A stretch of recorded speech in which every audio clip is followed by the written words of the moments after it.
వాస్తవానికి సరెండర్ అవుతాననే ఆలోచనతోనే ఆయన వచ్చాడు. ఈ ముగ్గురు మధ్యవర్తులు ఎవరైతే ఉన్నారో వాళ్ళు కూడా హామీ ఇచ్చారు. ఇచ్చి నమ్మిచ్చి 10 తారీఖు నాడు నమ్మిచ్చి రమ్మని, 9 తారీఖు నాడు అర్ధరాత్రి నమ్మిచ్చి రమ్మని వాళ్ళక్కడ 300 మంది 300 మంది దళ కమాండర్లు దళ సభ్యులందరినీ అక్కడ పెట్టి ఈయన 6 మాత్రమే వచ్చిన తర్వాత వెంటనే చుట్టుముట్టారు పోలీసు.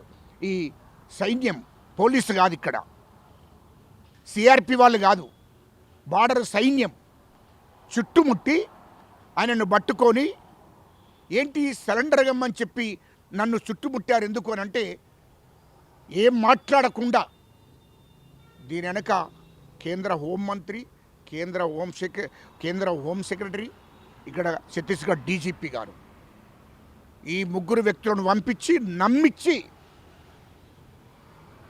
అక్కడ మొత్తం సైన్యాన్ని పంపించి వాళ్ళను పట్టుకొని 4 రోజులు చిత్రహింసలు పెట్టి ఎన్కౌంటర్ చేసి చంపారు. మీకు కేంద్ర ప్రభుత్వము మోసం చేయొచ్చా?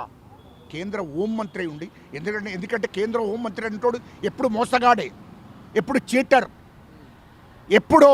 ఎందుకంటే ఇదివరకు ఎన్నో కేసులు ఉన్నాయి. అక్కడ గుజరాత్ స్టేట్ నుంచి కూడా ఆయనను ఆ స్టేట్ బహిష్కరణ చేసి బయటికి పంపించారు, జైలుకు పోయిన అటువంటి వాడు. ఆయనకు చరిత్ర ఉంది.